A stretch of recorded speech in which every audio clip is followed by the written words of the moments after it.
سجدا يبتغون فضلا من الله ورضوانا سيماهم في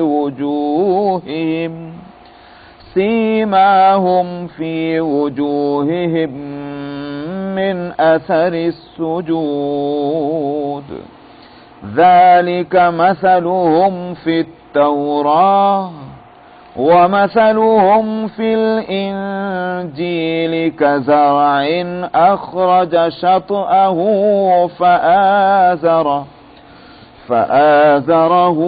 فاستغلظ فاستوى على سوقه يعجب الزراع ليغيظ بهم الكفار وعد الله الذين آمنوا وعملوا الصالحات منهم مغفرة وأجرا عظيما صدق الله العظيم.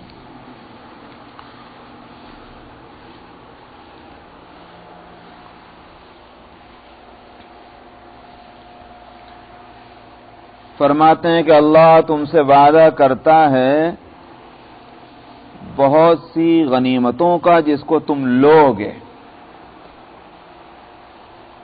اس وقت کی واپسی بغیر عمرے کے ہو رہی ہے جس سے دل شکستہ ہیں، تو تسلی کے لیے اللہ تعالی وعدہ فرما رہے ہیں، اور صرف دل کی شکستگی کو دور نہیں کرنا بلکہ یہ کہ جس کردار کا اور معاملے کا مظاہرہ حضرات صحابہ نے حدیبیہ میں کیا کہ اپنی خواہشات، اپنی عصبیت جانتے ہیں، عصبیت کا لفظ آگے آ رہا وہاں بتاؤں گا میں انشاءاللہ، اپنی عصبیت اور اپنے ذاتی خواہشات یا جذبات اور اپنے ارائے، ان سب کو پس پش ڈال کر اللہ اور اس کے رسول کی اطاعت اور فرما برداری بغیر کسی شرط اور بغیر کسی کنڈیشن کے وہ جو کیا، اس کا یہ اللہ کی طرف سے دنیا میں بدل مل رہا ہے. فرماتے ہیں کہ اللہ وعدہ کرتے ہیں بہت سی غنیمتوں کا جس کو تم لوگے. فَعَجَّلَ لَكُمْ هَذِهِ، جن میں سے ایک تو بالکل نقد اور کیش ہی دی جا رہی ہے. وہ کون سی؟ یا تو یوں سمجھیے کہ یہ حدیبیہ جو ہے اس کی کامیابی بھی دراصل ایک غنیمت ہے. وہاں جو صلح ہوئی اور اس صلح کی وجہ سے فتوحات کے جو دروازے کھلیں گے تو پہلی غنیمت تو یہی حاصل ہو رہی. یہ تو مراد اس سے یہ ہے. اور یہ یوں کہیے کہ جو خیبر چند مہینوں کے بعد آپ نے غزوہ خیبر میں تشریف لے گیا اور وہاں سے وہ مال ملا، تو اس کی طرف اشارہ ہے کہ ایک تو غنیمت تمہیں فوراً ہی مل رہی ہے یہاں سے جانے کے کچھ ہی عرصے کے بعد. وَكَفَّ أَيْدِيَ النَّاسِ عَنْكُمْ، اور لوگوں کے ہاتھ روک دیے ہیں تم سے. کس بات سے؟ کہ وہ تمہارے مقابلے پہ آئیں، تمہیں جانی نقصان پہنچائیں، اللہ نے روک دیا. چنانچہ غزوہ خیبر میں یہی ہوا کہ غزوہ خیبر میں نبی کریم صلی اللہ علیہ وسلم اور صحابہ کو مقابلے کی نوبت ہی نہیں آئی. قلعہ بند ہو گئے یہودی اور اس میں وہ گھسے بیٹھے رہے، اتنی ہمت نہیں ہوئی کہ باہر آ کر کے مقابلہ کریں. صحابہ نے ان کا محاصرہ کیا. جب کافی عرصہ گزر گیا محاصرہ کیے ہوئے تو پریشانی تھی کہ بھئی کسی طرح میدان میں آئیں تو لڑیں، یہ کب تک پڑے رہیں گے بغیر لڑے پھر. فوج کے لیے کسی ایک جگہ میدان جنگ میں بغیر لڑے ٹھہرنا یہ بہت دوبھر ہوتا ہے، یاد رکھیے. لڑائی نہیں ہو رہی، خالی محاصرہ کیے پڑے ہوئے ہیں. تو وہ قصہ تو آپ سبھی جانتے ہیں کہ حضرت علی رضی اللہ عنہ نے اپنے دستے سے حملہ کیا اور حضرت علی کی شجاعت جو بہت مشہور ہے اس موقع کی کہ انہوں نے حملہ کر کے اور اس زبردست قلعے کے دروازے کو توڑ ڈالا کہ جس قلعے کی اس مضبوطی پر ان کو اعتماد تھا اور بلا شبہ بڑا زبردست مضبوط قلعہ تھا. تو علی رضی اللہ عنہ نے دروازہ توڑا اور پورا لشکر اندر گھسا اور نتیجہ ہوا کہ لڑائی کے بغیر پورا قلعہ کما ہوا اور سارا مال جو ہے مدینہ ہاتھ آیا، مدینہ پہنچا. تو اس کو کہہ رہے ہیں وَكَفَّ أَيْدِيَ النَّاسِ عَنْكُمْ، اور لوگوں کے ہاتھوں کو تم سے روک دیا. یہ اللہ کی نعمت، ایسا مال غنیمت ملا. وَلِتَكُونَ آیَةً لِّلْمُؤْمِنِينَ وَيَهْدِيَكُمْ صِرَاطًا مُسْتَقِيمًا. اگر صلح حدیبیہ مراد ہے تب تو اس کے معنی یہ ہو گئے کہ یہ صلح حدیبیہ مؤمنین کے واسطے ایک نشانی بن جائے، اور اگر یہ صلح حدیبیہ مقصود نہیں بلکہ غزوہ خیبر کی طرف اشارہ ہے تو یہ پھر مومنین کے واسطے اس کا نشانی ہونا اس اعتبار سے کہ اللہ کے واسطے جب بغیر کسی شرط کے اطاعت اور فرما برداری کا معاملہ تم کرو گے، اللہ میاں دنیا میں اس کی ایک نعمت دیتے ہیں. یہ ہے مومنین کے واسطے نشانی ہونا غزوہ خیبر کا. وَيَهْدِيَكُمْ صِرَاطًا مُسْتَقِيمًا، اور مزید تمہیں راہ راست کی ہدایت دیں گے جو حاصل ہے. اس پر مزید ہدایت ملنے کے معنی یہ ہے کہ استقامت ہوگی، مضبوطی حاصل ہوگی. وَأُخْرَى لَمْ تَقْدِرُوا عَلَيْهَا قَدْ أَحَاطَ اللَّهُ بِهَا، اور فرمایا کچھ اور دوسری غنیمتیں بھی اللہ تعالیٰ تم کو دیں گے جس پر ابھی تمہیں قدرت نہیں ہے. دوسری غنیمتیں کون سی؟ مفسرین کہتے ہیں کہ یہ تو فتح مکہ مراد ہے، فتح مکہ ہوگی، اور بعض کہتے ہیں کہ اس سے مراد جو فارس اور شام اور فلسطین اور عراق، یہ ساری فتوحات جو حضرت ابوبکر صدیق اور حضرت عمر فاروق رضی اللہ عنہما کے دور خلافت میں ہوئی، ان کی طرف اشارہ ہے. تو وَأُخْرَى لَمْ تَقْدِرُوا عَلَيْهَا، دوسری غنیمتیں بھی تم کو حاصل ہوں گی جس پر تم ابھی قادر نہیں ہوئے. قد احاط اللہ بہا، اللہ میاں نے ان کا احاطہ کیا ہوا ہے. مطلب یہ کہ وہ اللہ کی قدرت سے باہر نہیں، یہ سمجھنا کہ صاحب اب پتہ نہیں کب ملتی نہیں ملتی، اللہ نے ان کو گھیرے میں لیا ہوا ہے، بس تمہیں ملنے کی دیر ہے. وَكَانَ اللَّهُ عَلَى كُلِّ شَيْءٍ قَدِيرًا، اور اللہ تعالیٰ ہر چیز پر قدرت رکھتے ہیں، تو لہذا وہ فتوحات جو تم کو حاصل ہونے والی ہیں، اللہ کا اگر فیصلہ ہے کہ وہ حاصل ہو، کون روک سکتا ہے ان کو؟ دیکھ لیجیے کہ صاحب نبی کریم صلی اللہ علیہ وسلم کا وصال ان آیتوں کے نازل ہونے کے 5 سال 4.5 سال کے بعد ہوا. ابوبکر صدیق رضی اللہ عنہ نے خلافت سنبھالنے کے ساتھ ہی وہ لشکر کہ جس لشکر کو نبی کریم صلی اللہ علیہ وسلم نے ترتیب دے دیا تھا، اسامہ ابن زید رضی اللہ عنہ کی سرکردگی میں، اور اسامہ ابن زید جو ہیں ان کے لیے میں اگر یہ لفظ جو یہاں بولا جاتا ہے وہ استعمال کروں، ٹین ایجر تھے، تو اس صحیح معنی میں ابھی نوجوان بھی نہیں ہوئے. اس کی سرکردگی میں نبی کریم صلی اللہ علیہ وسلم نے ایک لشکر ترتیب دیا تھا کہ اس کام کے لیے سپر پاور کے مقابلے میں جائیں اور اسلام کے جھنڈے کو سر بلند کریں اور کفر کے جھنڈے کو سر نگوں کریں. اسامہ ابن زید کی سرکردگی میں ابھی وہ لشکر چل نہیں پایا تھا، نبی کریم صلی اللہ علیہ وسلم کا وصال ہو گیا، اور آپ کے وصال کے ساتھ فتنے کھڑے ہو گئے، اس لیے کہ جو دبے ہوئے تھے وہ یہ سمجھ چکے تھے کہ یہ محمد صلی اللہ علیہ وسلم کے مقابلے میں ہم کچھ نہیں کر سکتے. آزما لیا، ہاتھ آزمائے جا چکے تھے پیغمبر کے، آپ کی تدبیریں، آپ کی ہمتیں، آپ کے حوصلے، ان سب کا لوہا مان چکے تھے کہ بھائی ان کے سامنے ہماری دال نہیں گل سکتی.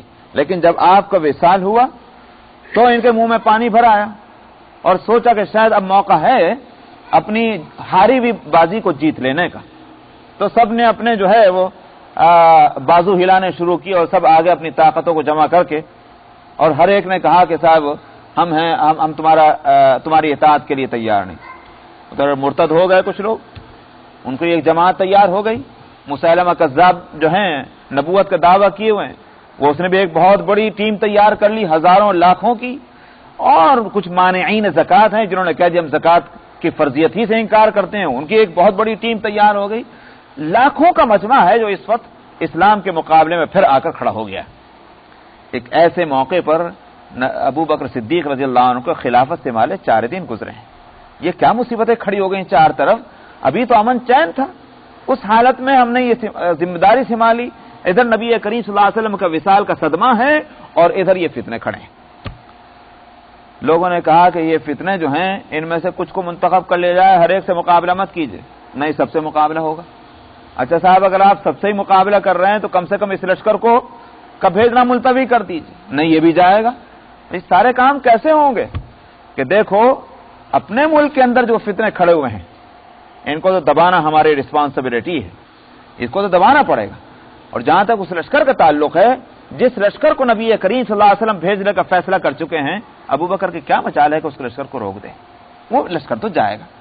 لوگوں نے کہا کہ اچھا اگر ایسا ہی ہے اسامہ کو مت امیر بنائیے، اسامہ بچہ ہے، اسامہ کو ہٹائیے اور تجربے کار جو جرنیل ہیں، خالد بن ولید نہیں ہے کیا، عمرو بن العاص نہیں ہے، تجربے کار لڑنے والے لوگ ہیں جن کا لوہا دشمنوں نے ہمیشہ مانا ہے، وہ جاہلیت کے بھی جرنیل ہیں اور اسلام کے زمانے کے جرنیل ہیں، ان کو آپ کمانڈر بنائیے۔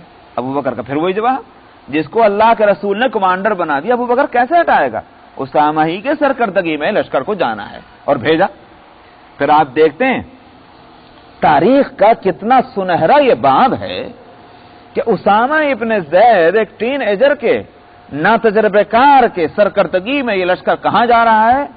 اس وقت کی سب سے بڑی طاقت کا سے مقابلہ کرنے کے لیے روما کی، ویسٹرن بلاک، پورے بلاک سے کو چیلنج کرنے کے لیے چلا۔ مگر عجیب تماشا یہ ہے کہ اسی لشکر میں سے ایک اور شاخ پھوٹی، سمجھ میں آیا، اور وہ شاخ عراق کی طرف چلی اور یہ شاخ جو ہے ویسٹ کی طرف، تو ایک ایسٹ کو جا رہا ہے اور ایک ویسٹ کو جا رہا ہے۔ دو سپر پاور ہیں ایران اور روما، اور دونوں سپر پاور کو بیسیکلی اسی ایک لشکر نے، جس کو نبی کریم صلی اللہ علیہ وسلم نے ترتیب دیا تھا، اسی ایک لشکر نے سر کیا ہے۔ سمجھ میں آیا، دونوں سپر پاور کو زیر کیا ہے اس لشکر نے جس کو نبی کریم صلی اللہ علیہ وسلم نے ترتیب دیا تھا۔ تو میں کہہ رہا ہوں کہ یہاں جو ہے وَأُخْرَىٰ لَمْ تَقْدِرُوا عَلَيْهَا قَدْ أَحَاطَ اللَّهُ بِهَا، فرماتے ہیں اللہ میاں نے ان کا احاطہ کر رکھا ہے، وہ تمہیں مل کر رہیں گے، اس لیے ان وعدے پر تمہیں اعتماد کرنا چاہیے، اللہ کو ہر چیز پر قدرت ہے۔ وَلَوْ قَاتَلَكُمُ الَّذِينَ كَفَرُوا لَوَلَّوُا الْأَدْبَارَ، فرماتے ہیں کہ حدیبیہ میں یہ بھی ہو سکتا تھا، دیکھو اللہ کا انتظام، کتنے وہ موقع آئے کہ لڑائی شروع ہو سکتی تھی تم میں اور مکے والوں میں۔ ایک تو تمہیں جانے سے روکا تھا، جب نہیں آ سکتے مکے میں، لڑائی شروع ہو سکتی تھی۔ دوسرا موقع کون سا آیا؟ دوسرا موقع وہ آیا کہ جب 50 قریشی فرستادہ جو تھے، ان کا ڈیلیگیشن جو شبخون مارنے کے لیے آیا تھا، اور انہوں نے شبخون مارا مگر اریسٹ کر لیے گئے۔ 50 دشمن رات کو حملہ کرنے کے لیے آئے سوتوں پر اور ان کو گرفتار کر لیا گیا۔ موقع یہ ہو سکتا تھا کہ آپ حکم دے دیتے کہ سب کی گردنیں اڑا دو، اور سب کی گردنیں اڑتی، اور ادھر عثمان اپنے کچھ ساتھیوں کے ساتھ مکہ مکرمہ کے اندر ہیں، حضرت عثمان غنی رضی اللہ عنہ، نبی کریم صلی اللہ علیہ وسلم کے بھیجے ہوئے، وہ ان کو مارتے، نتیجہ کیا ہوتا؟ لڑائی شروع ہو جاتی۔ یہ دوسرا موقع تھا لڑائی کے شروع ہو جانے کا۔ تیسرا موقع کون سا تھا؟ تیسرا موقع اس وقت تھا کہ جس وقت ایگریمنٹ لکھا جا رہا تھا، اور ایگریمنٹ کی ہر کلاس وہ تھی کہ مسلمانوں کے جذبات کو بھڑکا رہی تھی۔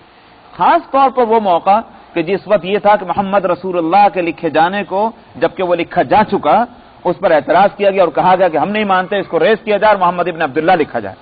سبحان اللہ، کیا کوئی صحابی، کوئی مسلمان اس کے لیے تیار ہو سکتا ہے؟ چجا کے صحابہ اپنی جانوں کو ہتھیلیوں پر لیے پھرتے ہیں محمد کے رسول اللہ ہونے پر یقین کرنے کے واسطے، اور وہ کہتے ہیں کہ صاحب اس کو مٹا دیجئے۔ یہ ایک موقع تھا لڑائی کے شروع ہونے کا، لیکن نبی کریم صلی اللہ علیہ وسلم اللہ کے گویا ہدایتوں کے مطابق لڑائی کو ملتوی کر رہے ہیں، لڑائی نہیں ہونے دے رہے ہیں، اور صحابہ اپنے جذبات کو کنٹرول میں کر رہے ہیں صرف اللہ کے رسول کی ہدایت کے مطابق۔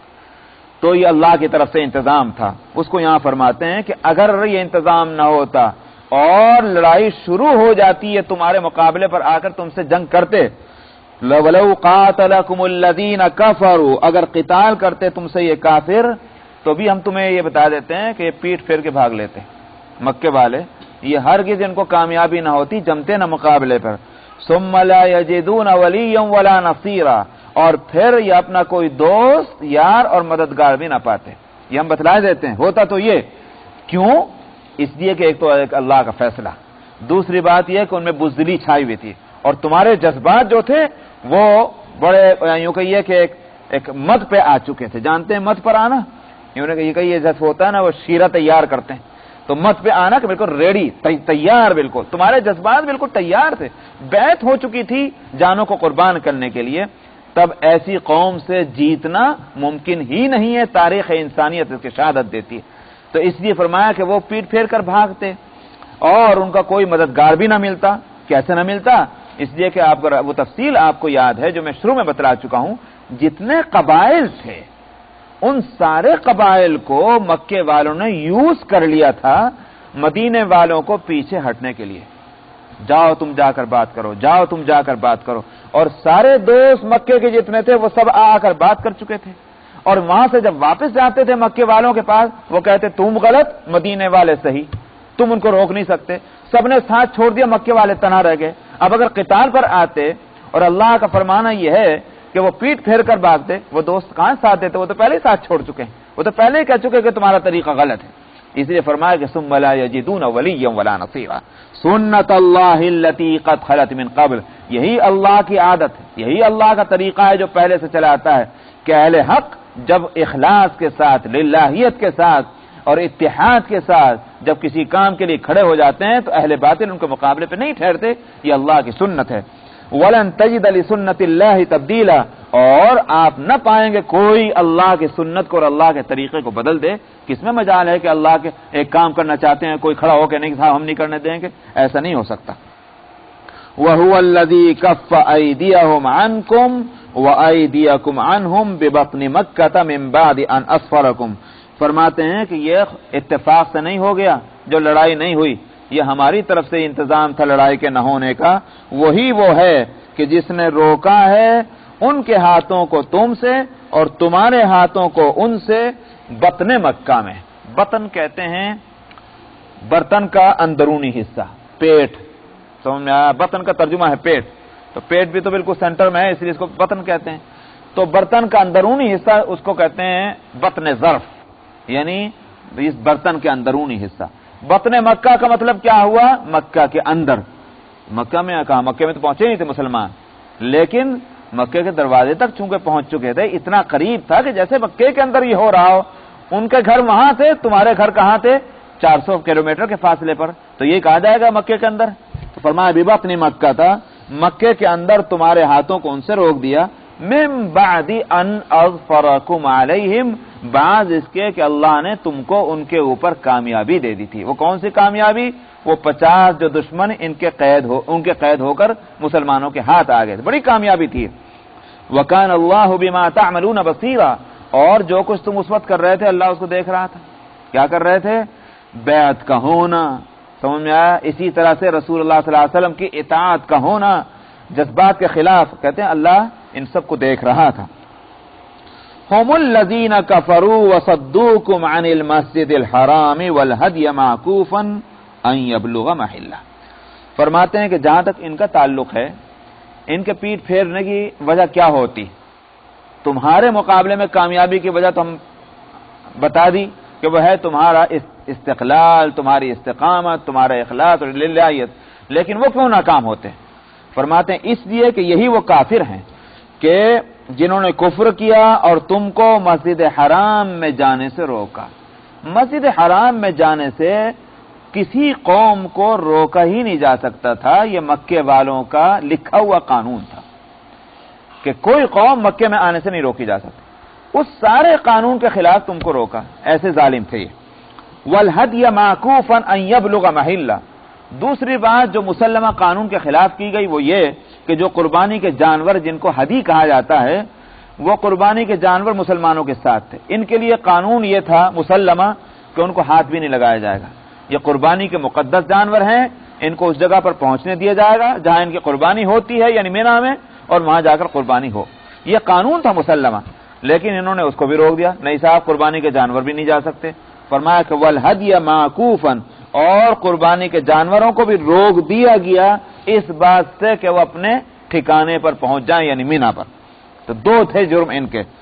فرمایا کہ پھر یہ تو اصل ان کا جرم تو وہ تھا کہ وہیں لڑائی ہوتی اور ان کے گردنیں اڑ جاتی اور قلعہ کما کر دیا جاتا. جرائم تو ان کا ایسے تھے، مگر ہم نے کیوں لڑائی نہیں ہونے دی؟ ہم نے کیوں ہاتھوں کو ایک دوسرے سے روکا؟ اس کی ایک وجہ یہاں بتلا رہے ہیں. پہلے اس وجہ کو سن لیں، پھر دوسری وجہ بتاؤں گا. فرمایا کہ وَلَوْلَا رِجَالٌ مُؤْمِنُونَ وَنِسَاءٌ مُؤْمِنَاتٌ لَمْ تَعْلَمُوهُمْ أَن تَطَئُوهُمْ فَتُصِيبَكُم مِّنْهُم مَّعَرَّةٌ. کیا تھی صورت یہ تھی کہ مکے کے اندر مسلمان تھے جو ہجرت نہ کر سکے تھے، اس لیے کہ ان میں ہجرت کرنے کی طاقت اور استطاعت نہیں تھی. ان میں بھی دو قسمیں تھیں. ایک تو وہ تھے کہ جنہوں نے ظاہر کر رکھا تھا کہ مسلمان ہیں، اور دوسری قسم ان لوگوں کی تھی کہ جو اپنے ایمان اور اسلام کو چھپائے ہوئے تھے، ان میں اتنی بھی ہمت نہیں تھی کہ وہ یہ ظاہر کر سکیں کہ ہم مومن اور مسلمان ہیں۔ یہ دو قسم کے لوگ تھے۔ اب اگر یہ لڑائی شروع ہوتی اور مسلمان مقابل میں جو کافر تھے ان کو مارتے مارتے مکے میں گھس جاتے اور وہاں بھی وہ قتل و غارت گری ہوتی، تو دشمن تو مارے جاتے، وہ مسلمان جن کا مسلمان ہونا نہیں کھلا وہ بھی مارے جاتے۔ سمجھ میں آیا؟ اللہ کو یہ منظور نہیں تھا یہ بات ہو کہ وہ بیچارے کمزور مسلمان کہ جن میں استطاعت نہیں ہوئی اب تک وہاں سے نکلنے کی اور اپنے اسلام کو ظاہر کرنے کی، اور ہیں وہ مسلمان، بلا شبہ وہ مسلمان ہیں، اللہ کی مرضی یہ تھی کہ وہ مسلمان محفوظ رہیں، وہ نہ مارے جائیں۔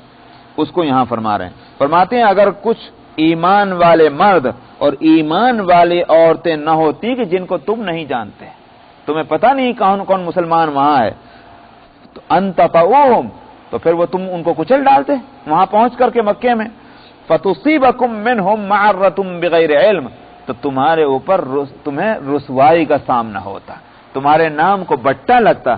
کیا بٹا لگتا؟ لوگ کہتے کہ لو بھائی یہ عجیب مسلمان ہیں، اپنے ہی بھائیوں کو مارے جا رہے ہیں، یہ ہے وہ معرہ، تو تمہارے نام کو اس سے بٹا لگ جاتا۔ اللہ کو یہ بات منظور نہیں تھی، تو فرمایا کہ لیدخل اللہ فی رحمتہ من یشاء۔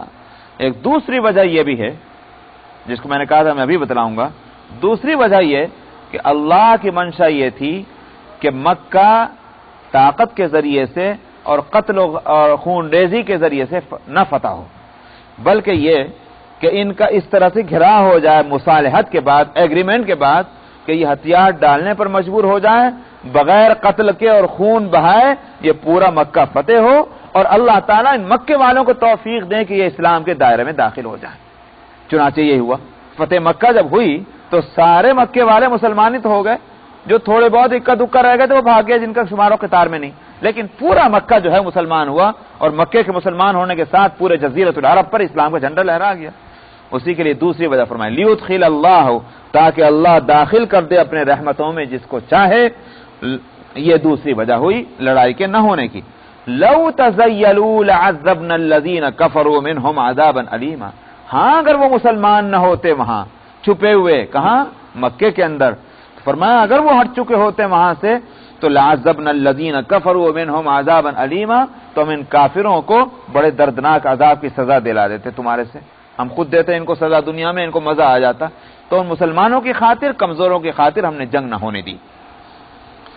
اذ جعل الذین کفروا فی قلوبہم الحمیۃ حمیۃ الجاہلیہ، فرمایا کہ اس وقت کیا تھا، اس وقت صورت یہ تھی کہ کافروں نے اپنے دلوں میں، عصبیت کا میں نے لفظ کہا تھا، اس کے لیے قرآن دوسرا لفظ استعمال کرتا ہے حمیہ، ایک جاہلی حمیت کو اپنے اندر پیدا کر لیا تھا۔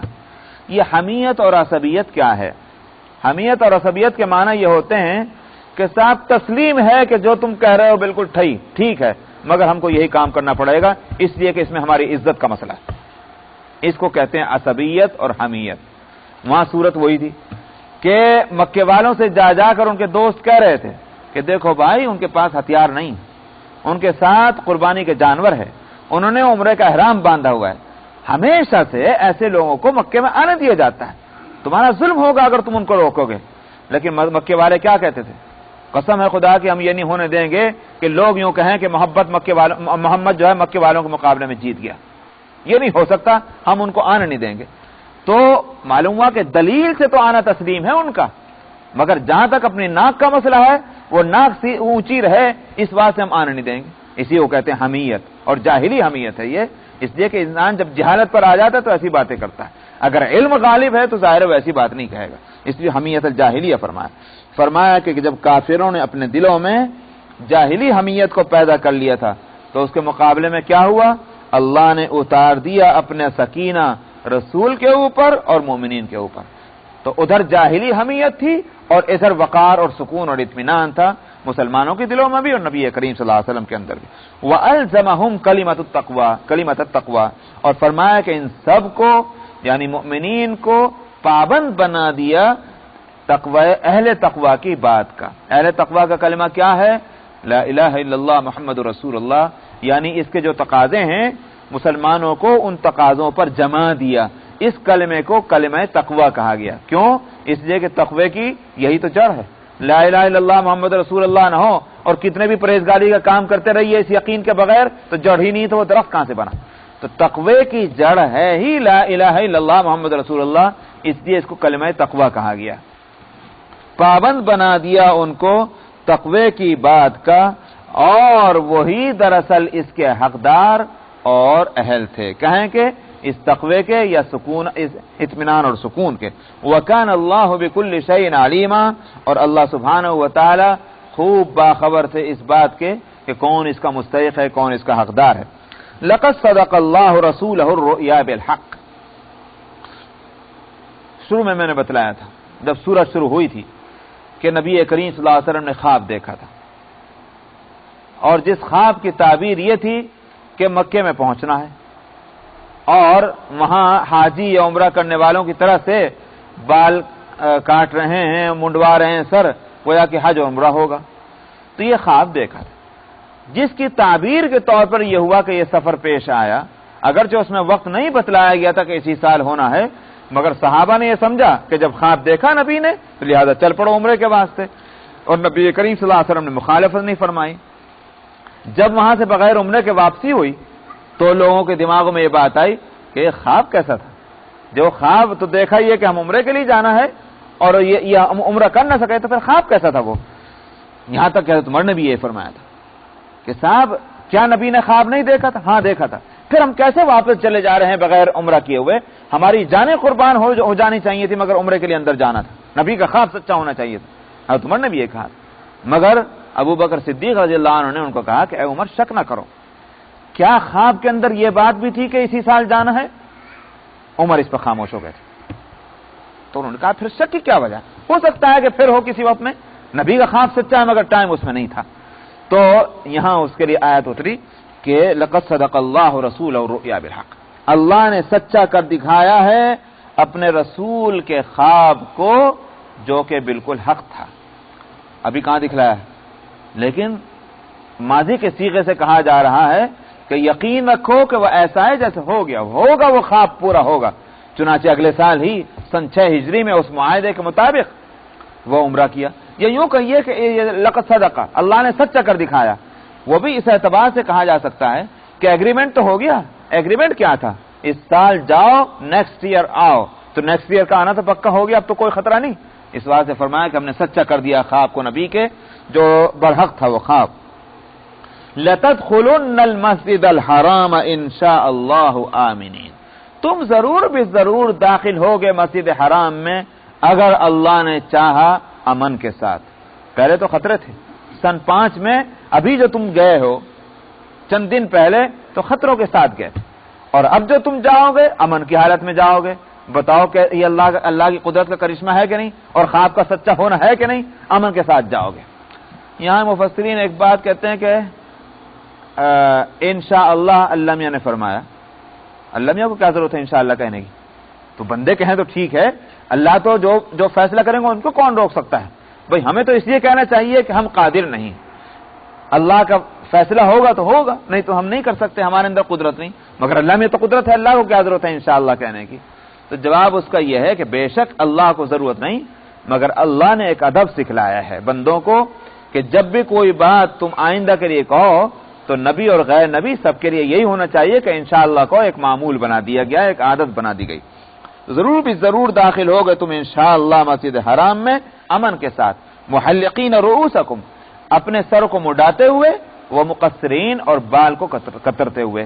تو 2 صورتیں ہیں حاجی اور عمرہ کرنے والے کے لیے. حج اور عمرے سے فارغ ہونے کے بعد جب احرام کھولنے کا وقت آئے تو 2 صورتیں ہیں. بال یا تو منڈوائے سر کے شیو کر دے یا کٹنگ کرے. تو مگر ایک بات تو یہ ہے کہ مڈانا سب کے نزدیک افضل ہے. کیوں؟ اس لیے کہ یہاں اسی کو مقدم کیا گیا. ترتیب میں پہلے مڈانے کو لائے ہیں اور کٹنگ کو بعد میں لائیں. تو جو چیز پہلے آئی وہی افضل ہے جو چیز بعد میں آئی وہ مفضول ہے. نمبر 1. نمبر 2 یہ کہ نبی کریم صلی اللہ علیہ وسلم نے دعا فرمائی تھی اللہم ارحم المحلقین اے اللہ سر کے وہ حج کے موقع پر جو حجۃ الوداع میں آپ نے دعا فرمائی تھی، جب لوگوں نے بال کٹوا لیے، کچھ نے منڈوا لیے اور کچھ نے کتروا لیے، تو آپ نے دعا فرمائی کہ اللہم ارحم المحلقین، اے اللہ سر کے مڈانے والوں پر رحم فرما۔ صحابہ نے عرض کیا والمقصرین، یا رسول اللہ مقصرین کا بھی تو کہیے، یعنی جنہوں نے بال کٹنگ کی ہے۔ آپ نے دوبارہ پھر فرمایا اللہم ارحم المحلقین، اے اللہ سر کے مڈانے والوں کے اوپر رحم فرما۔ وہ صحابہ نے پھر کہا یا رسول اللہ والمقصرین، مگر آپ نے تیسری مرتبہ پھر آپ نے فرمایا اللہم ارحم المحلقین والمقصرین۔ تو اس لیے علماء کہتے ہیں کہ 3 مرتبہ محلقین کہہ رہے ہیں اور تیسرے مرتبہ محلقین کے ساتھ مقصرین کو کہہ رہے ہیں، اس کے معنی یہ ہے کہ فضیلت شیو کرنے کے اندر ہے۔ اب رہ گیا یہ کہ کٹنگ کیسی ہو، پورے سر کی ہو یا اس سے کم کی ہو۔ اصل مسئلہ جو ہے وہ یہ ہے کہ ائمہ کے اندر اس پر اختلاف ہے کہ سر کا اطلاق کتنے پر ہوتا ہے۔ بعض ائمہ یہ کہتے ہیں کہ سر پورا ہی سر ہے، جب سر بولتے ہیں تو پورا سر مراد ہوتا ہے، تو اس طرف تو گئے امام ابو حنیفہ رحمۃ اللہ علیہ۔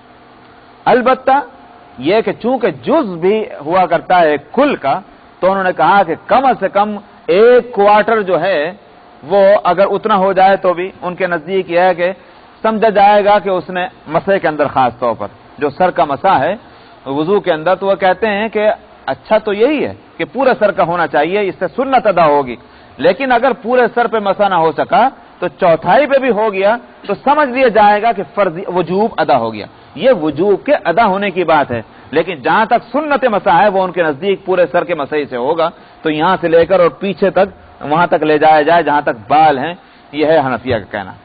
امام مالک رحمۃ اللہ علیہ چوتھائی سر ہی کو کہتے ہیں، بس چوتھائی سر جز جو ہے وہ بولیں تو کل مراد لیا جا سکتا ہے۔ جیسے آپ کہتے ہیں کہ فلانے کے چہرے پہ میں نے یہ بات کہہ دی، کیا مطلب؟ بھائی فلانے کے سامنے ہم نے یہ بات کہہ دی، تو جز بول کر کل مراد لیتے ہیں۔ انہوں نے کہا کوارٹر۔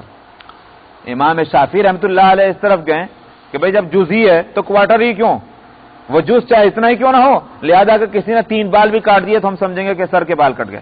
امام شافعی کا کہنا ہوا۔ تو جو لوگ جس مسلک کے ماننے والے ہیں اس کو ان کی پابندی کرنی چاہیے، کھچڑی نہیں پکانی چاہیے۔ تو اس کو چونکہ حدیث میں ظاہر ہے کہ قصر کا لفظ عمل آتا ہے اور حلق کا بھی آتا ہے، لیکن اس کی کوئی وضاحت نہیں کہ صحابہ نے آدھے سر کی کٹنگ کی تھی، آدھے سر کو مڈایا تھا، چونکہ اس کی وضاحت نہیں۔ اگر یہ ہوتا تو پھر ائمہ میں اختلاف کا کیوں سوال ہی پیدا نہیں ہوتا، تو پھر ان اصولوں کو ماننا پڑے گا جو ائمہ کے اجتہاد کا ہے۔ فرماتے ہیں کہ محلقین رؤوسکم ومقصرین لا تخافون، تم سر کو مڈاتے ہوئے اور کترتے ہوئے بالوں کو اس حالت میں کہ تم کو ذرا برابر خوف نہ ہوگا۔ فعلم ما لم تعلموا، تو اللہ کو معلوم ہے جس کو تم نہیں جانتے۔ یہ اس دفعہ عمرے کا نہ ہونا اور نیکسٹ ایئر اس کو ملتوی کرنا، اس میں بے شمار مصلحتیں ہیں۔ تو ایک مصلحت تو آ چکی پہلے، اور دوسری مصلحت یہ کہ اس مصالحت کے نتیجے میں اسلام کو طاقت اور قوت ملی اور دعوت اسلامی ملکوں پھیل گئی، اور لوگ جوق در جوق جو ہے وہ اسلام میں داخل ہوئے۔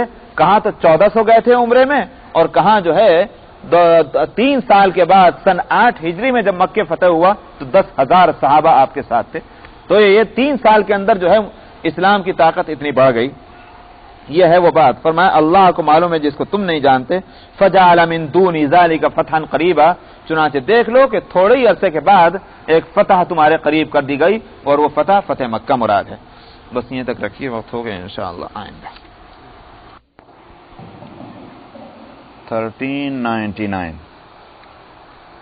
سورہ الفتح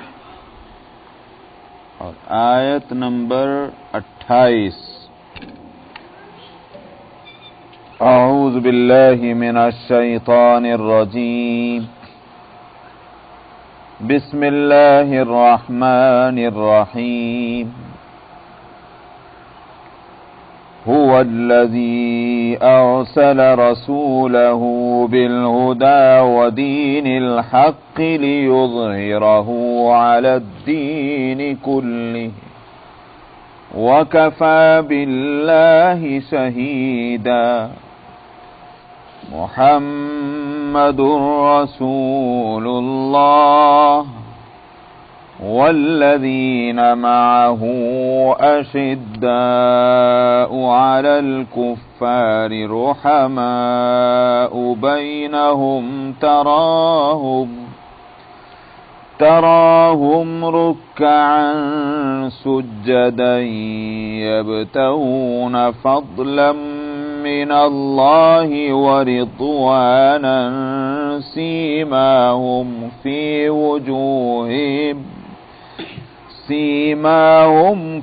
وجوههم من أثر السجود ذلك مثلهم في التوراة ومثلهم في الإنجيل كزرع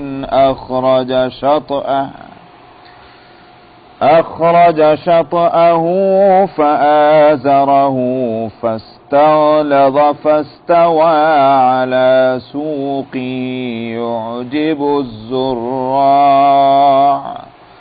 يعجب الزراع ليغيظ بهم الكفار وعد الله الذين آمنوا وعملوا الصالحات منهم مغفرة وأجرا عظيما صدق الله العظيم.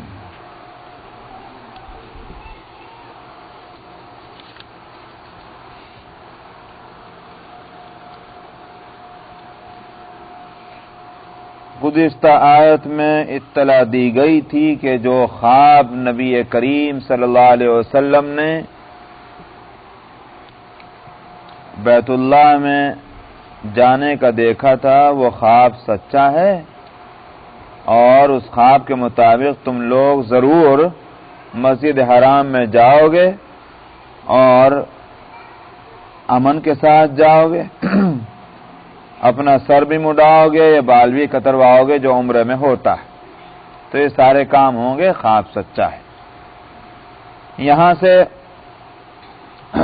اللہ تعالیٰ فرما رہے ہیں وہی وہ ذات ہے جس نے اپنے رسول کو ہدایت اور دین حق دے کر بھیجا تاکہ اس کو تمام دینوں پر غالب کر دے۔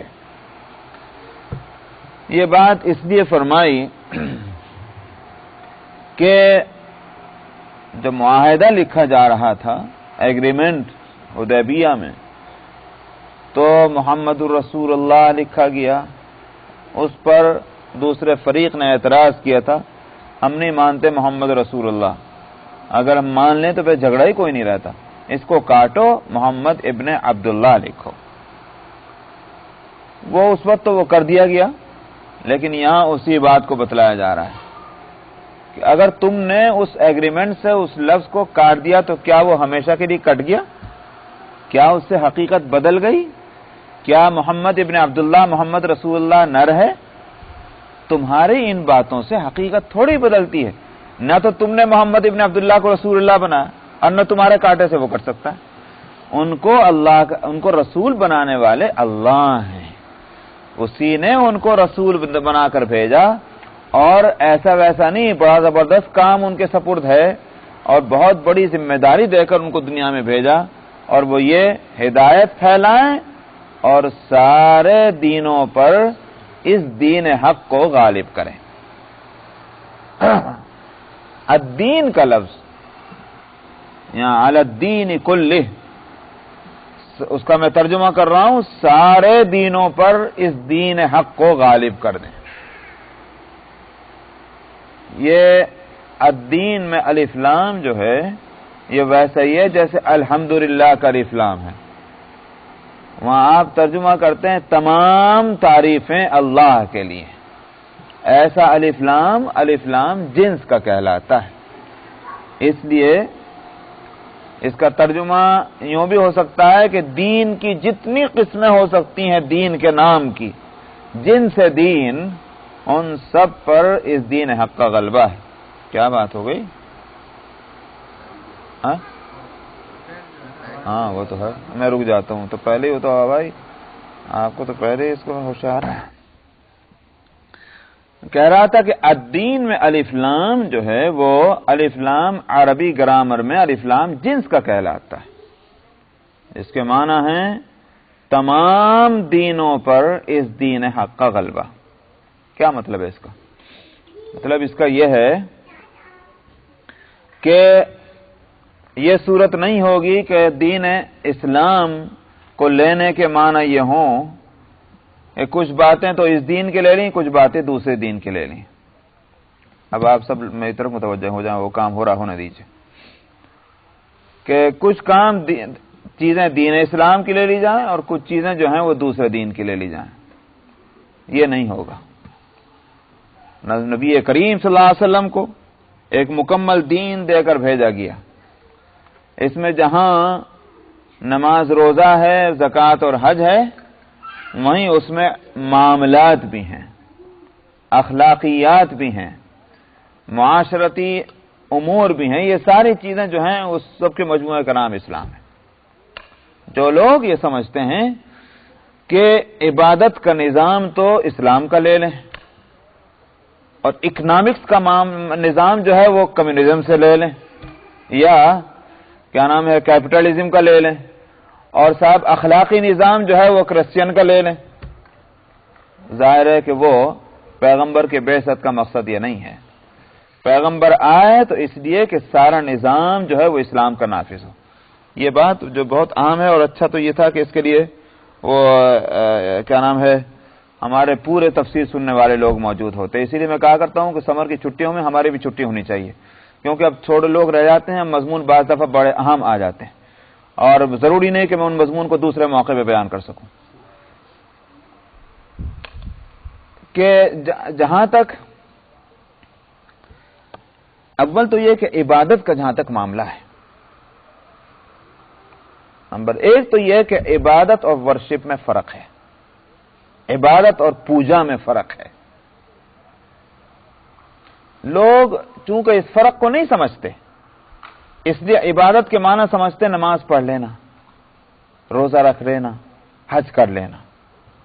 کوئی شبہ نہیں کہ یہ عبادت ہیں، کوئی شبہ نہیں، مگر نماز ہی عبادت ہو ایسا نہیں ہے۔ اسلام میں عبادت کا تصور یہ ہے کہ اس میں اطاعت شامل ہے۔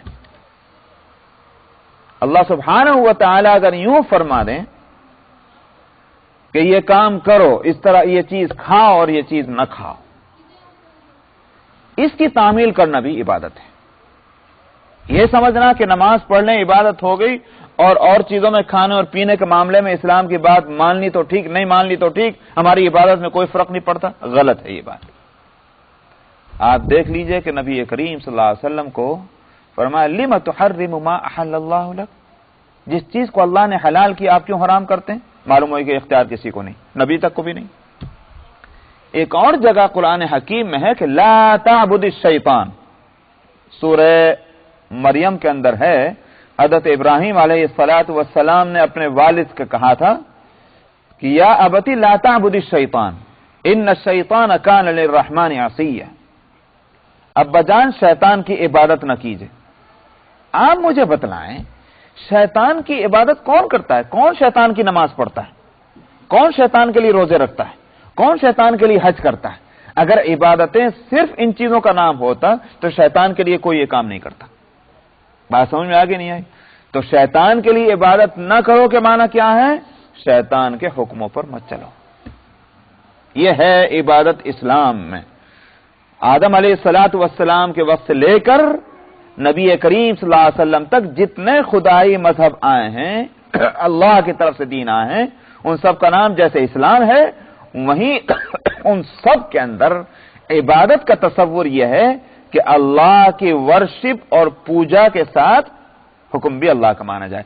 اسی واسطے آپ اس بات کو سمجھتے ہوں گے کہ اہل اسلام اور اہل علم عبادت کا ترجمہ پوجا نہیں کرتے، عبادت کا ترجمہ عبادت ہی کرتے ہیں۔ وجہ اس کی وہی ہے، عبادت سے لفظ بنا ہے عبد، بنا نہیں بنا؟ عبد جو ہے اس کا روٹ ورڈ وہی ہے، عین با اور دال۔ تو بندہ کس کو کہتے ہیں؟ بندہ صرف اگر اس کو کہیں گے کہ جو نماز پڑھ لے، بندہ صرف اس کو اگر کہہ دیں کہ جو روزہ رکھ لے تو غلط ہوگا۔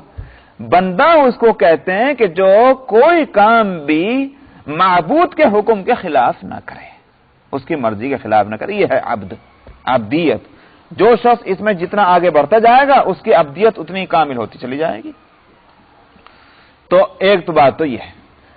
اب جن لوگوں نے عبادت کے مفہوم کو نہ سمجھا، مطلب کو نہ سمجھا، انہوں نے یہاں غلطی کی، اور یہ ہوا کہ صاحب نماز پڑھتے رہتے ہیں، روزہ رکھتے رہتے ہیں، اگر توفیق ہوتی ہے زکات بھی دے لیتے ہیں، اور دل چاہتا ہے تو حج بھی کر لیتے ہیں، اور باقی سارے معاملات میں انہوں نے کہا کہ سارے معاملات تو دنیا کے ہیں، تو دنیا کی طرح چلے گی۔ مزید اس پر جو غضب ہو رہا ہے وہ یہ ہو رہا ہے، میں آپ کو کیا بتاؤں، غضب یہ ہو رہا ہے کہ لوگ یہ کہتے ہیں دنیا اور دین